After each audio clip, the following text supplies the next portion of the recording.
the Cybersecurity and Compliance Podcast with Craig Petronella. Learn about the most current IT security threats in ransomware, phishing, business email compromise, cybercrime tactics, cyber heist schemes, social engineering scams, as well as hints and tips from leading professionals to help you prevent hackers from penetrating your network and dropping ransomware or malware payloads. This podcast will arm you with the best info to defend your network against the latest cyber crimes. Don't forget to like and subscribe. And now, here's your host, Craig Petronella. Cool. All right. Well, welcome to another podcast. We got Blake Ray. Hello.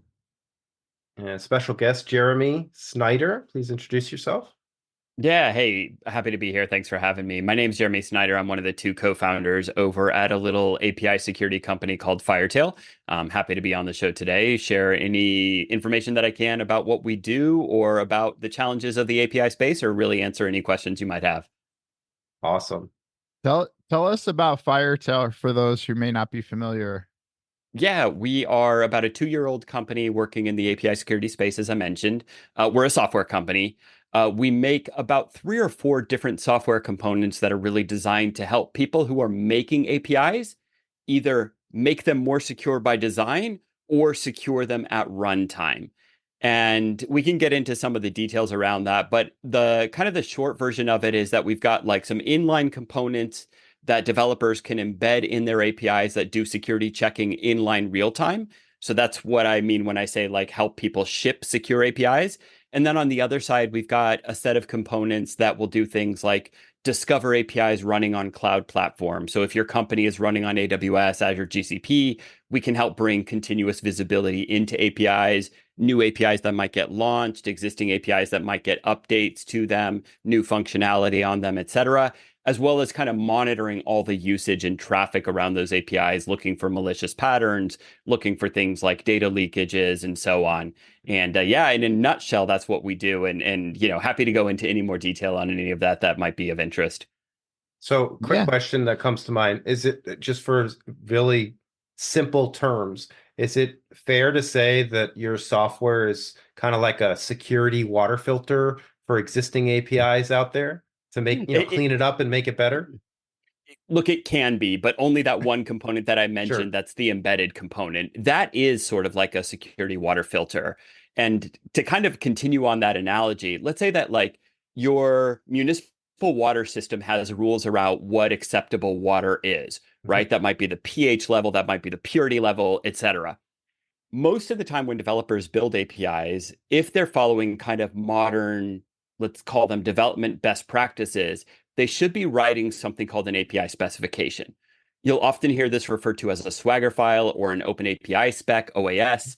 And what that does is it describes how the API should function. One of the gaps that we identified is that you have this description that says what the API should do, but usually there's nothing that checks whether that is what the API actually does. So our little inline component takes that specification and turns it into an inline filter. So as API traffic comes in, our component, we call them the Firetail code libraries, will check the API call that's coming in. Does it match what the specification expects an API call to look like? If yes, proceed. If no, block it and throw the appropriate error message that corresponds to which part of it wasn't right and log that somewhere.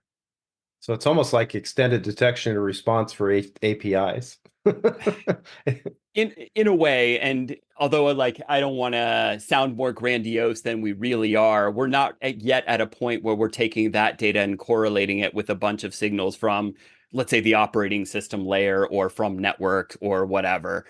So I would call it more detection and response oriented specifically to APIs right now. Sure. Tell us what an API. Tell us about an API vulnerability and what that would look like for you know, people that aren't familiar with those types of activities and threats. Yeah, and let me start by just kind of describing at a high level how APIs usually kind of function, right? So most people use APIs every day. In fact, I would wager if you're using the internet, you are using APIs every day and you just don't really realize it. Every time you pick up your phone and you do something like a mobile food order or you order rideshare or really social networking, any of social media, any of that, very little is actually happening on the phone.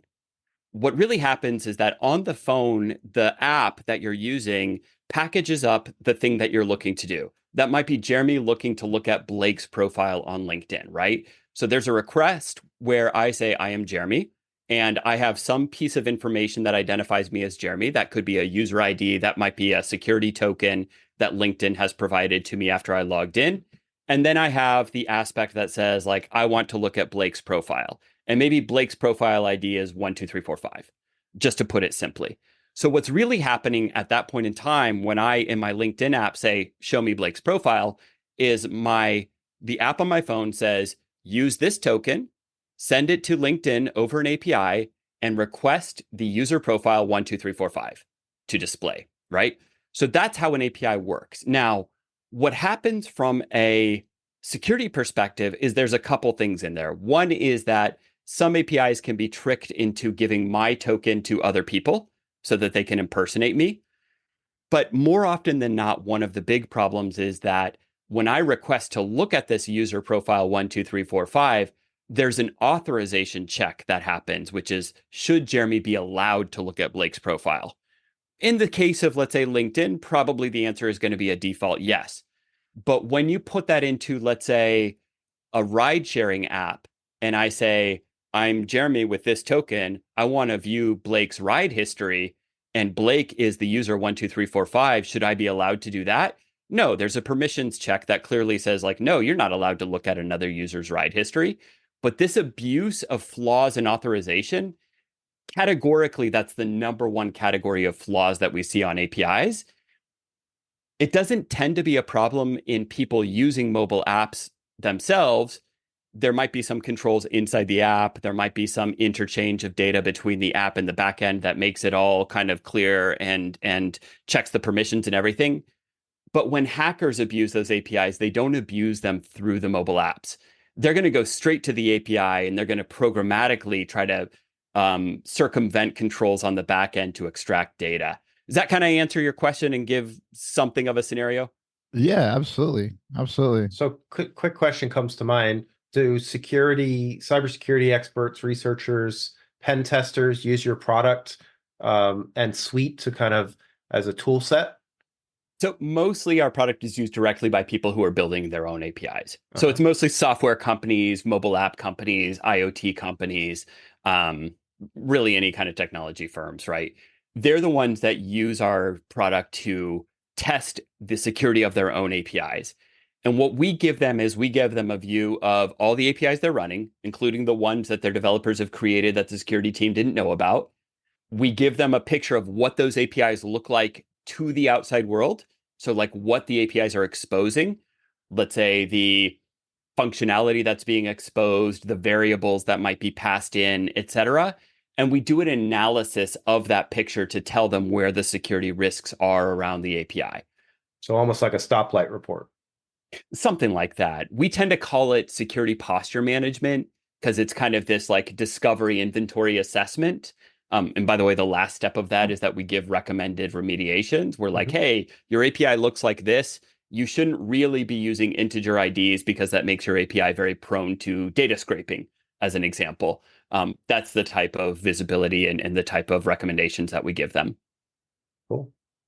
What type of like vulnerabilities have you guys found in your research? I mean, it sounds like there's some scary stuff. I mean, I'm assuming in some software I know, and I mean, even like Intuit, for example, I don't want to call anybody out specifically, and that is not who we're referencing, but they have my social security number or business ID, and they're using a call to API for whatever, paste banking. And I mean, what type of scary and sensitive things have you seen being passed through APIs? And I'm sure you've probably seen some intense vulnerabilities that maybe these software developers don't even consider. Well, let me give you a few different things. One is something that we see on our own APIs that we stand up every day. We're constantly launching APIs to test them for various purposes, test our software with it, test vulnerabilities, et cetera. First of all, one of the scariest things that I think we see just from a kind of big picture perspective is the amount of automated traffic hitting anything on the internet nowadays is insane. So we're a small company, right? We're a 2-year-old company headquartered in Northern Virginia. We've got, 12 people spread across the US, Ireland, Finland, et cetera. We're a very small company. But even us with our, small company, small brand name, et cetera, our APIs that we put online tend to see traffic within about 3 minutes. And I've talked to other cybersecurity researchers and experts, and this is pretty consistent. Anything you put online will get probed within a very, very short period of time. On the back of that, the probing is not one-time drive-by probing.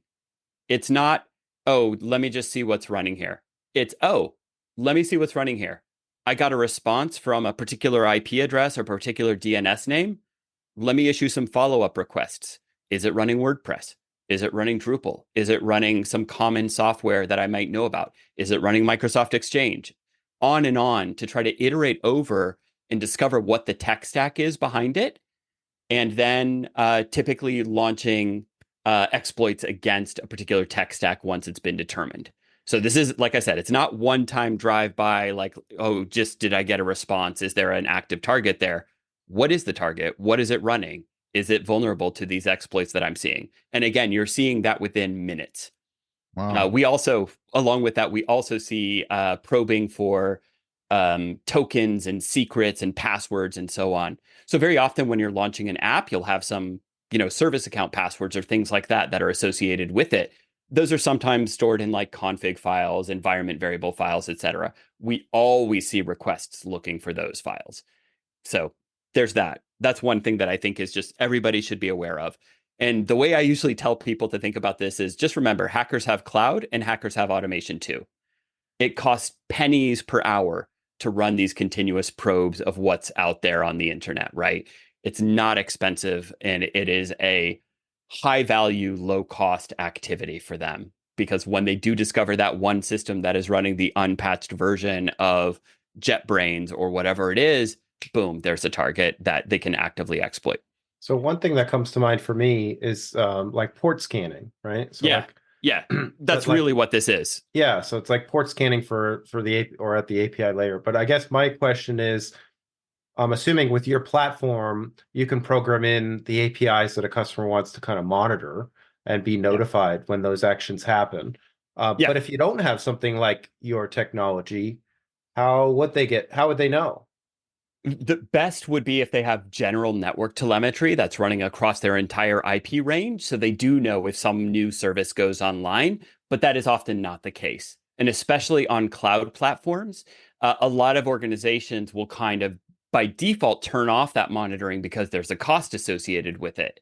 So they only turn it on once they know that there's an approved new production service running at IP address 1.2.3.4, yeah, let's turn on logging for that platform once we know about it. So, it can be a big blind spot to your question, Craig. Yeah. We play a lot in the compliance space, and our last guest, we talked a lot about aerospace and something that, we never really considered. I mean, obviously, because we're not in aerospace, but, there's no physical security mandates around aircrafts, you know, and there's so much technology in these aircrafts. And so, the unsexy question, but also the question that I find myself asking is there any compliance mandates that are grounding API security? I wish there were. Are we moving towards that? Is that where we're moving? I hope so. As of yet, we have seen nothing at a national level or at what you would think of as an industry level, right? So if you think of some of the top compliance standards that are out there, you have like NIST standards, you have things like PCI or HIPAA that are more industry specific.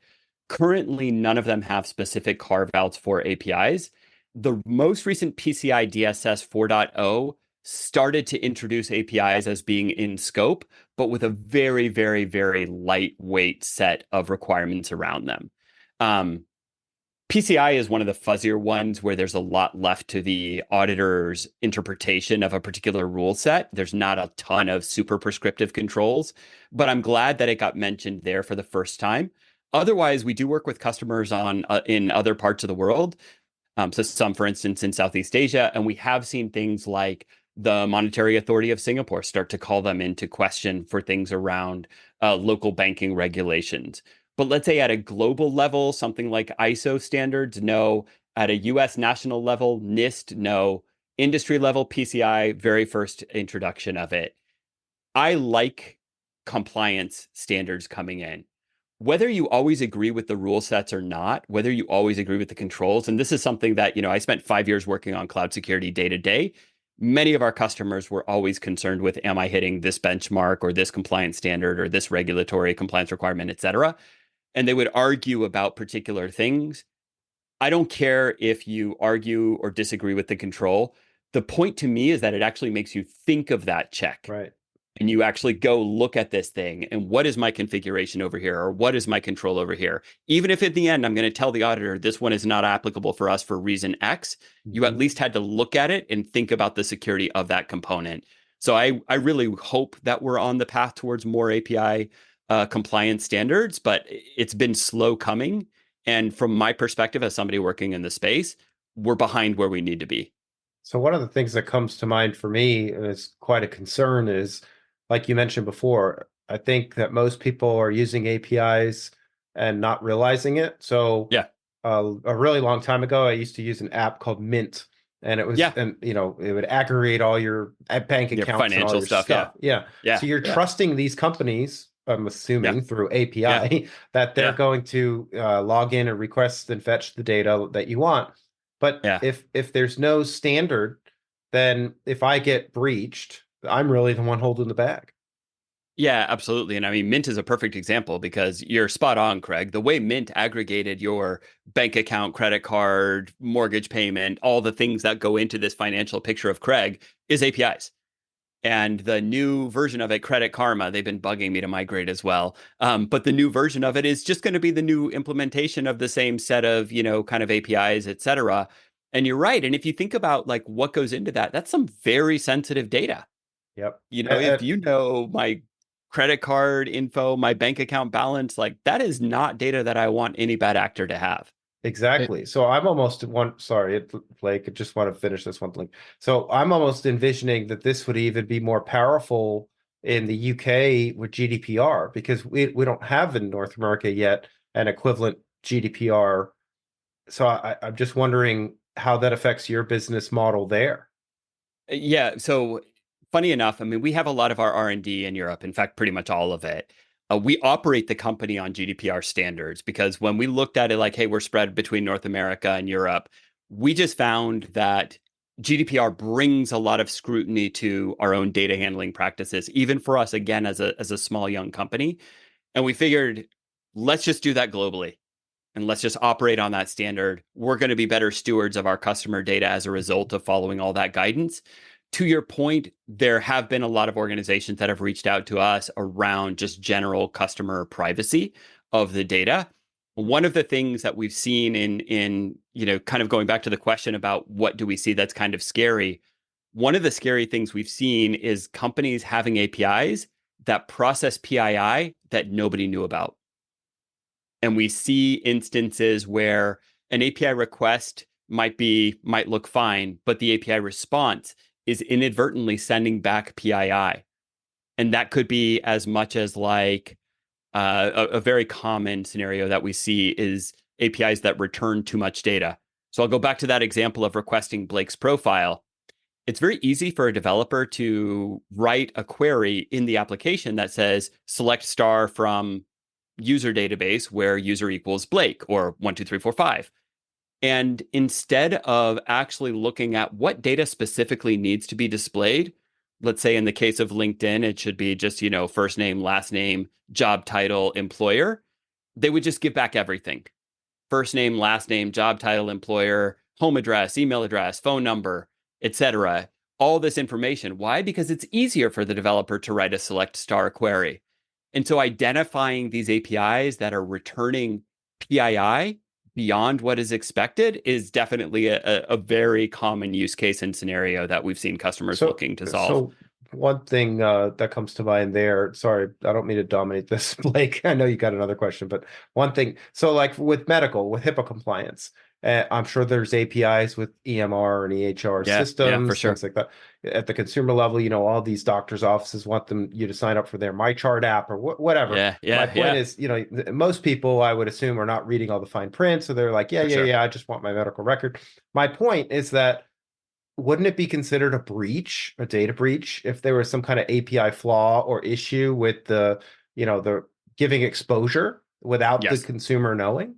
Yes, it absolutely would be. So I think that our country needs an overhaul of HIPAA compliance because it was enacted in 1996 by Bill Clinton. It's quite old now in 2024. But my point is, I would advocate for API security standards to kind of get elevated and encapsulated into that model.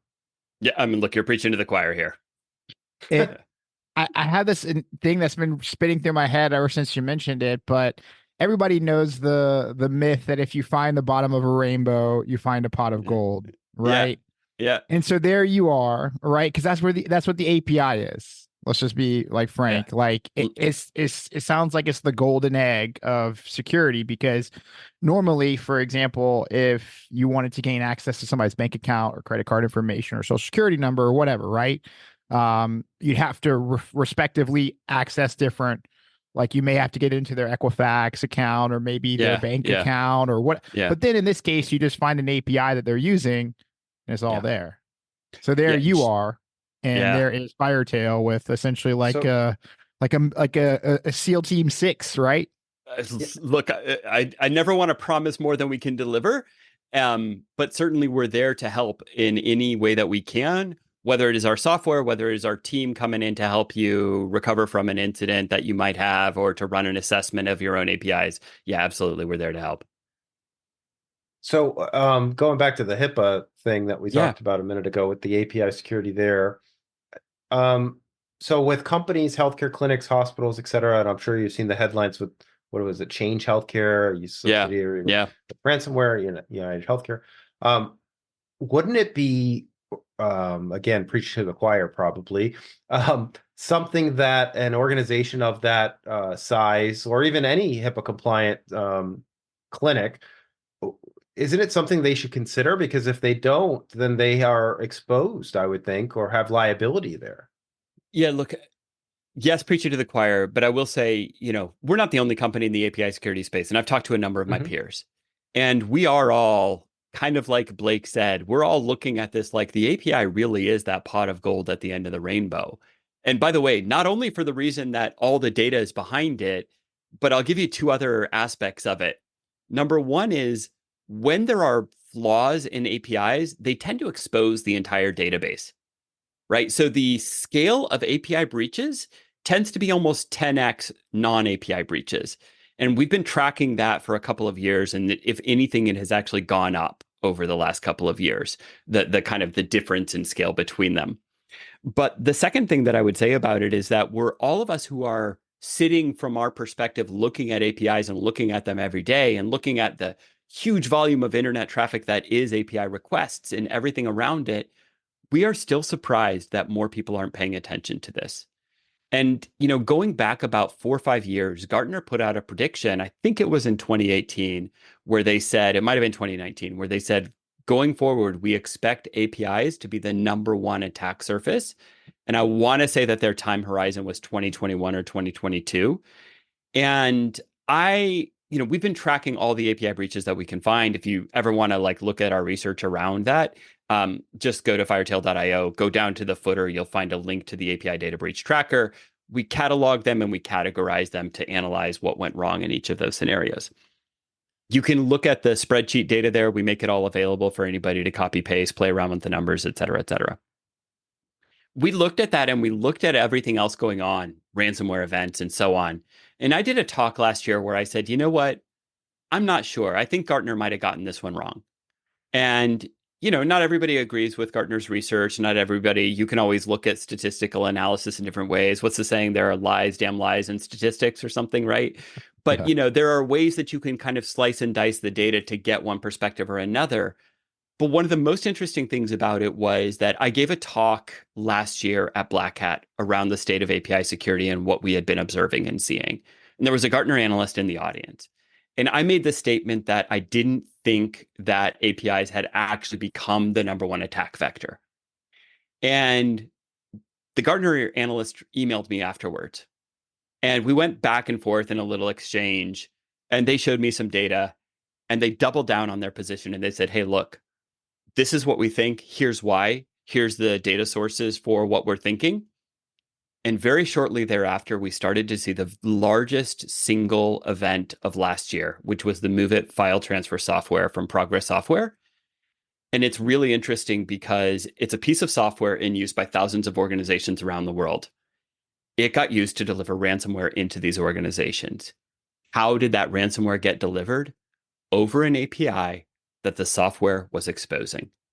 So all of these organizations bought this third-party piece of software and didn't realize that all of a sudden they were now API providers, exposing APIs out to the internet by virtue of using this software.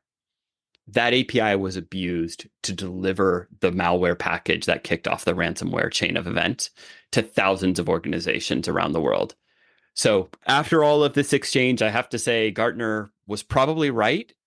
And like I said, those of us who are looking at the API security space, we're still somewhat surprised that there's not more focus and attention paid to APIs, because just like, you may have heard the adage, every company is a software company now, or becoming a software company now.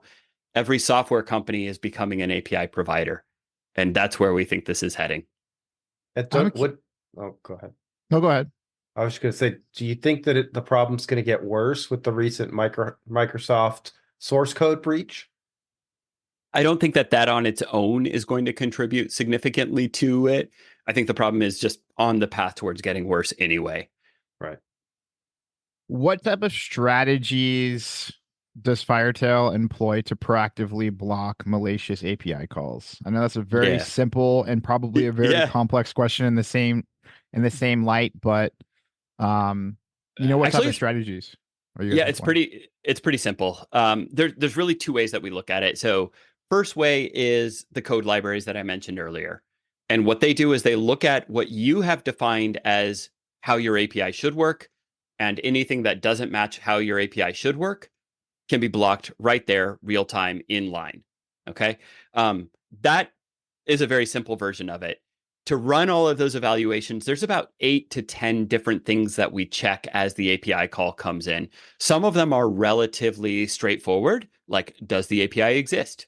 Or is this just some probing and enumeration to discover what's running on the host, right? That's a very straightforward one. If the API doesn't exist, or if a specific aspect of the API doesn't exist, obviously that's a bad call, block that traffic. Others are a little bit more, let's call them like medium degree of difficulty, which is like my API says it expects authentication of type JWT, Java Web Token. If I don't find a valid JWT in my API request that's coming in, then block that.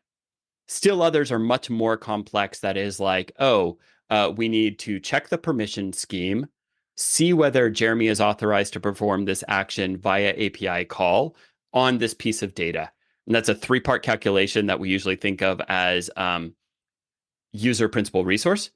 And if those 3 things don't map to yes, authorized, then block. That's a little bit more complex of a calculation that requires a little bit of data sharing and connections into a permissions provider, et cetera. That's one aspect of it on the code library side.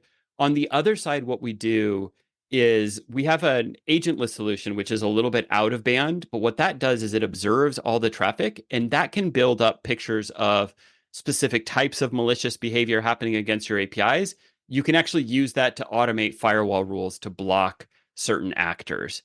And you can do that in an automated way. You can do that for a period of time, or you can do that on a permanent basis. So that could be as simple as, we're seeing a flood of bot traffic from this IP address. Let's put a rule in place for 24 hours to block that IP address, to we are seeing a attempted credential stuffing attack from combination of timestamp geolocation user agent. We want to put a rule in place that's very specific to that entity. And if we see that entity change IP address, but we see the same type of behavior, then update the rule to the new IP address. So those are kind of two different methods that we have, one based off of the logs, one based off of the API spec. So question going back to your Move It example. If Yeah. a small business were using a technology like Move It, could they use your technology to like either opt out or disable the API functionality? You know, like there's like all these bells going off in my head around small business owner. A lot of companies we work with are defense industrial based. They use Microsoft GCC High. I'm assuming Microsoft GCC High has some kind of API connections by default. And my question is, can they use your software to opt out, turn it off, granular security control? You mentioned some good things about firewall communications and maybe geo-targeting, things like that. What are your thoughts there? Well, like the first thing that they would get from using our software is the awareness that they're actually running an API. And I would bet you that most of them wouldn't even know that they're running an API by virtue of using the software. They would think we're using the software. It's a secure file exchange, probably an SFTP type of connection. There's no APIs associated with it. So the first thing is you would give them that awareness. The second thing is you would then give them awareness of whether that API is actually being actively used. And for many of them, I think that's the moment when the light bulb would go off and they're like, wait a second, we don't have any known partners that are using the API around this Move It stuff. We should just turn that off or put in place a firewall rule that denies API traffic, which would be like port 443 onto that specific endpoint, while still enabling like port 22 SFTP. So like just that overall visibility and awareness of its existence and its usage would be the number one benefit that they would get out of using our software. Actually using the inline components would be more challenging in that scenario because the end customer probably doesn't have access to the source code to include the inline components of a third-party piece of software. So what do they do there if that's the case? Yeah, so what they do there is they do the log analysis. So they can ship logs from all the traffic to that API to our backend, and we can analyze that, help them understand that there is malicious traffic happening against that API. And then what are their options there? Like, let's say it's GCC High, there's an API they weren't aware of, and there's malicious action. So then it would be, again, like going back to what Blake asked earlier, it would be, again, like, implement a rule based on what you're observing that blocks that traffic. Okay, so they still have the option to implement a rule even though it's a third party. Correct. But the rule would then at that point be at the network layer, not at the specifically on the API. Not in the code layer. Yeah, got it. Correct. Yeah. It seems like some of the solutions that I'm taking away is to seize the communication from unneeded API data to whatever software platform development is calling the API. But what about the data that is being transmitted between those two? What type of security features and encryption? What happens with that data? Yeah. So first of all, we rely on you having encryption in place that we kind of can either piggyback on or sit behind.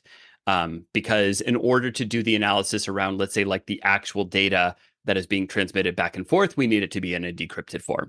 If it's all encrypted, all we can tell you is like traffic patterns at a high level. You're getting X volumes from these sources, blah, blah, blah, right? Now, on that line, though, we do break down every item in the request payload that comes across. There's a lot that gets generated that I think a lot of people don't realize in an API request. You might think that the API request is just, let's say, like your token and the parameters that you've passed along, but this whole header gets generated. It'll probably get a couple of components like X forwarded for from various different NAT devices as it transits networks, etc. So we need that decryption so that we can store all of that and start to perform analysis on it. We do IP address-based lookup information around it. We then have what we call a tagging system. So every API call that we observe, we have a set of heuristics that we run to kind of grade that API request based on a probabilistic score of what is this? Is this human or non-human? Is this bot or non-bot? Is it public or is it private? Public-private is actually more based on the IP address. But any of these types of analyses that we do, we also look for signals like a string of API requests.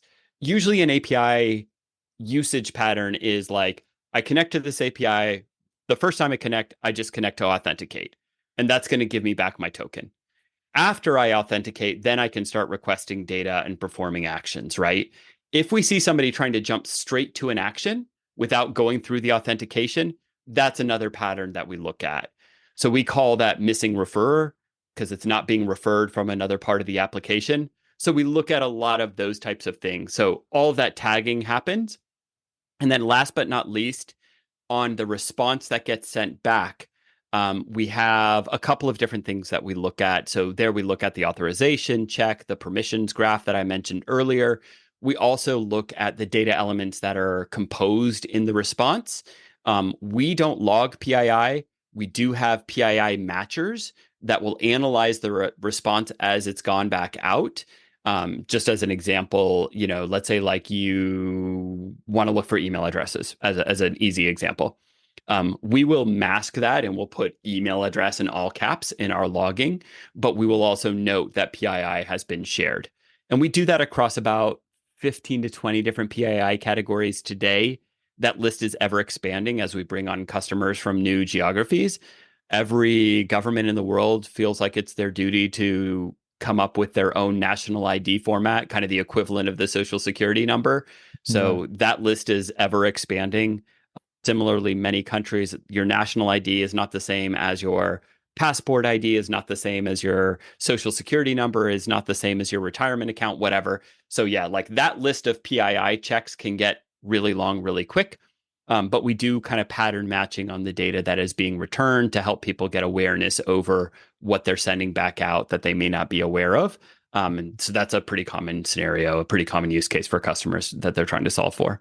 Also follow up, and from my understanding too, it sounds like a lot of these people that are doing these API calls, app developers, yada yada, don't know that they're happening, which is scary. But it comes to mind because if they don't know that they're happening, then they're not going to know to encrypt those API calls. So it sounds like there's a huge kind of gap in people that aren't encrypting those API calls. And I'm sure as a large percentage of the API calls that you're seeing are probably likely unencrypted. Is that a fair statement or assessment?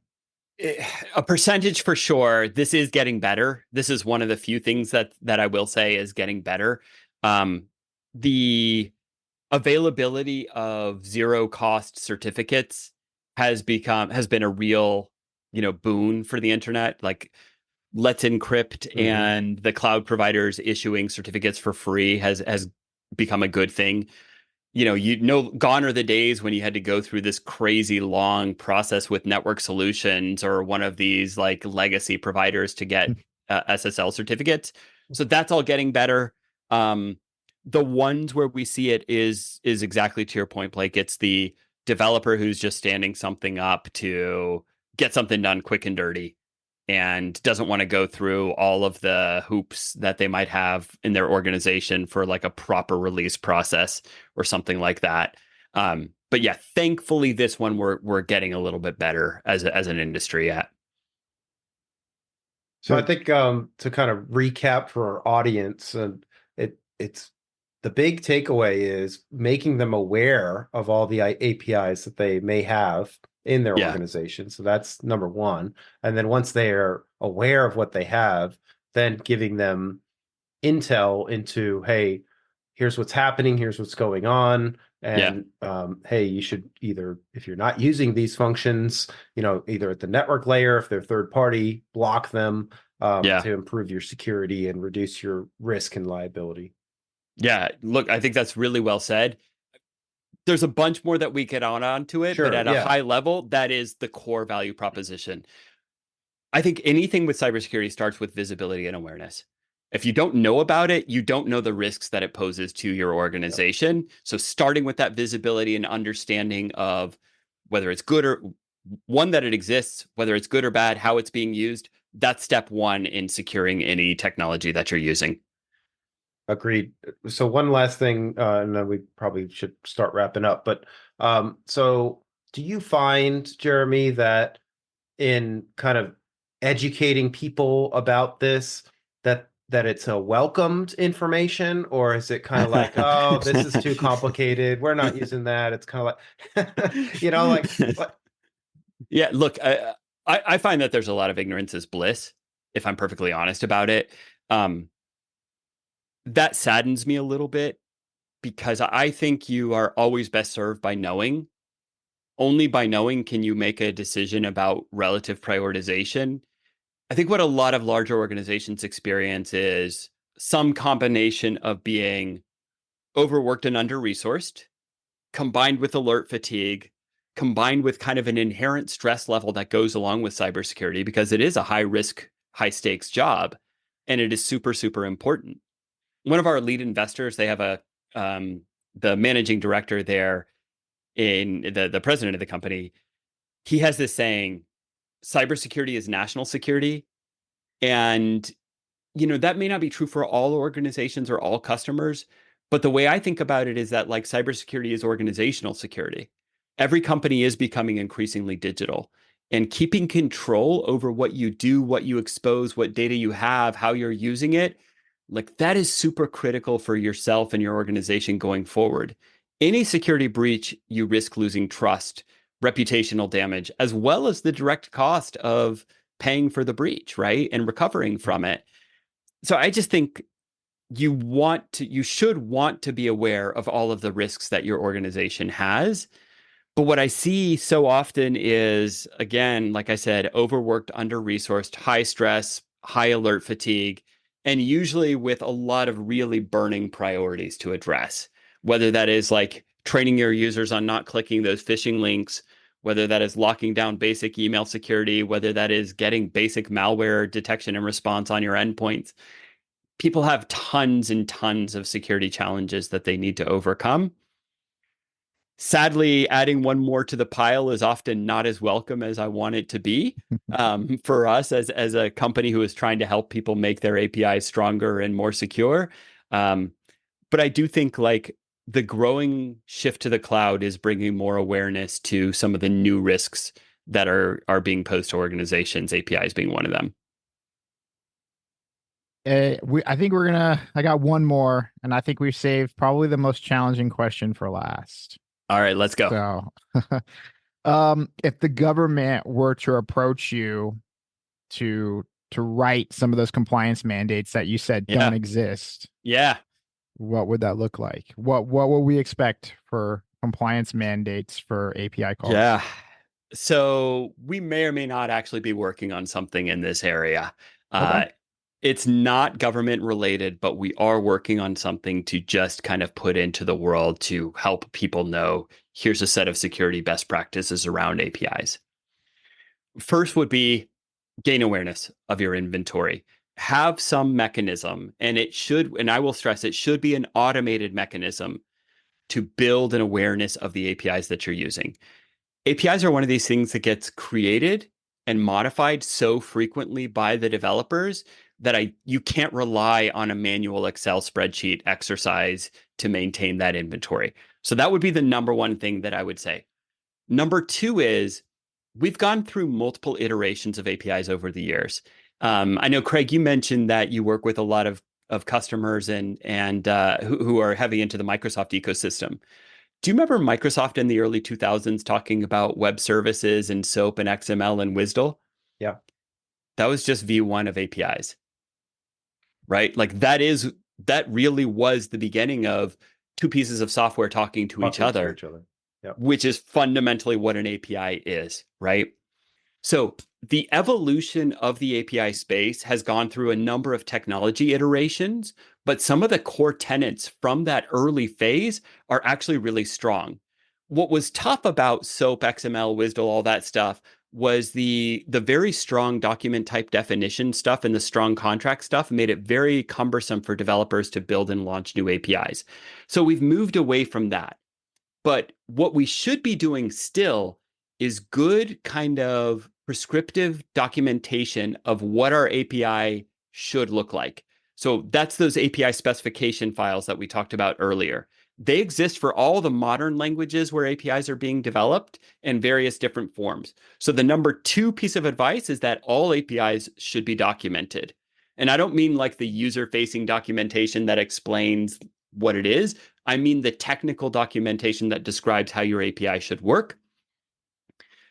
Beyond that, when we look at the breach vectors and how APIs get abused, the next set of controls would really be very strong around authentication methods, proper authorization, and avoidance of excessive data return. Those would be like the next set of controls. And they probably break down into about 4 or 5 controls each. So, but with all of that, you're probably looking at 15 to 20 controls to start off with. And that's where I would say most organizations like start with those 20, and then you can get into the deeper ones where you uncover something where you might want to scratch beneath the surface. But that's where my starting point on API compliance would be, Blake. And one more follow-up is obviously, creating awareness, right? Here we are talking about this and trying to spread awareness. Even after this podcast, it's probably going to be scary for me to say it still may not be enough awareness out there for businesses that are having and sharing information. So how in the future could we bring awareness to this? What are you doing to bring awareness to this beyond podcasting, obviously, and and creating products around it? But what has been successful for you guys to gain awareness around this huge vulnerability? We share on our blog all the time, just firetail.io/blog. I always stress firetail.io, not .com, .io/blog. We're constantly publishing there, probably a few times a week. We do a twice a year API security report where we detail kind of new research findings, like what's really new, not just the change in the number of breaches and attacks, but what are we learning? How are attackers' behaviors evolving? What are some of the new risks and breaches and threats around APIs? So we put that out twice a year, about every 6-month cycle. We do a series of webinars around different aspects of APIs, API risks in specific industries as well. We've recently did one on the financial services industry. We're doing one on the travel industry. Travel industry, by the way, one of the heaviest users of APIs as an industry. And when people say, oh, like, really? You say, like, well, yeah, when's the last time you flew on Expedia airline or you stayed at Expedia hotel? Like never, because those things don't exist. But I bet you booked on Expedia before. And how do you think that booking got transmitted, right? So yeah, we're constantly publishing what we're learning, what we're finding, new threats, new risks, etc. We do share that on LinkedIn. Pretty much everything that we put on our blog, we share on LinkedIn. So if you want to choose one or the other to follow, you'll get all of the information that we're putting out there. Awesome. Yeah. I'm thinking a lot about Plaid too, because I know that's one that a lot of people use, like essentially connecting financial data from point to point. And yep, for sure. And now I'm nervous. Well, I think at least from our perspective for pen testing, security assessments, things like that, we can bring awareness, around API security and the need to be aware of what APIs you have in your organization, make you aware of the risks of those APIs, give you advice on, hey, here's how we can block or stop or whatever on the network level, give you options. So I think that could be how we could build. I think the knee-jerk reaction, though, sadly, is that I would bet most medical practice owners or most business owners that are smaller are probably thinking, oh, this is probably above my head. This isn't my problem. This is probably Microsoft's problem or probably XYZ EML provider's problem. Yeah. So I think that when you brought the example, Jeremy, about the Move It and the basically the doorway into dropping ransomware, I think that should be the light bulb that goes off for a lot of those folks, that you're probably using one or more services at a third-party level that you're probably not aware of. So again, bringing awareness to you and to your organization. And then, giving you the visibility and then the ability to have options to take action. And one thing that also comes to mind, and I'll kind of close with this, is I was reading the other week about how the CIO title is really dropping to more of the CISO title. And, for sure. And also the CISO is now more skin in the game. If they do something wrong or they get hacked, it's their neck on the line, that they have liability, and sometimes even criminal liability beyond, just termination of employment. So I'm seeing a shift there. And I'm also seeing a shift that I was doing some research around how companies that have that are a bit larger, or maybe a nonprofit or more organized company that has a board of directors, how the board of directors now is starting to get cybersecurity awareness training, and they can't just be like, oh, I don't know about that. They're actually having input now and requirements around cybersecurity awareness and training. So I think that, I think that, like you said before, Jeremy, regulation, and while they might not be perfect, at least they bring awareness and light to this problem. And I think that everybody should certainly, assess their situation, especially at the API side of things now, because I'm certainly, a bit scared now based on, our discussion today. There's a simple solution. Just shut down the internet. Yeah, right. Just turn it all off. I'm just going to go back to pen and paper. Yeah, there you go. Absolutely. Sorry, Jeremy. What were you going to say? I didn't mean to jump in on you. No, not at all. And I was just going to say, look, awareness of anything is always the first step. What you mentioned around the evolution of the CIO and the CISO titles kind of converging, I'm seeing that. We've got 2 people on our advisory board who are former CISOs at larger organizations. They're seeing that as well, especially with the shift to the cloud. When you think about the CIO title and what that CIO was typically responsible for, primarily the technical infrastructure of an organization, that is much, much easier than back in my days in the late 90s, early 2000s, when that was part of my mandate, building and maintaining infrastructure as well as securing it. It's all a lot easier. If I can just flip the switches on 20 EC2 instances on AWS to provide the server infrastructure that I need, that's a heck of a lot easier than racking and stacking servers, right? And swapping out hard drives. So really the focus of what enables the organization in the same way that infrastructure did in the past is keeping the organization secure. As long as the organization is secure, everybody else can go do their job day to day and keep things moving forward. When you have a breach or you have an incident, it tends to bring down the whole organization and shut things down. And so this concept of security being an enabling function, very much the way that IT was an enabling function in the past, is how I see that evolution playing out.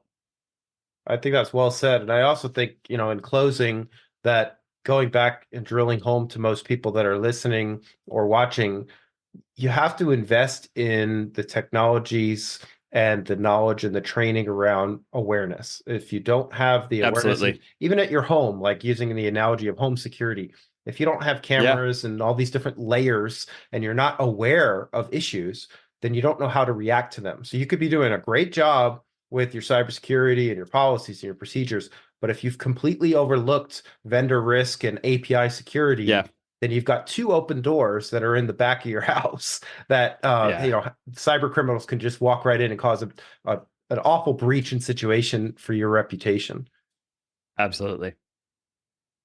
All right, guys, let's go ahead and wrap this up. Thank you so much to our guest, Mr. Jeremy Snyder, the founder and CEO at Firetail.io. We will make sure to link him in the description so you guys can check out what he's doing over there. And I'm sure we will talk to you very soon, Jeremy. Thanks, Jeremy. Sounds great. Thanks so much for having me, guys. Appreciate it. Bye-bye. Bye. Thanks for listening to the Cybersecurity and Compliance Podcast with Craig Petronella. For other episodes and more information, visit petronellaTech.com. Also visit our other websites, compliancearmor.com and blockchainsecurity.com. Don't forget to like and subscribe. Thanks for listening, and stay secure.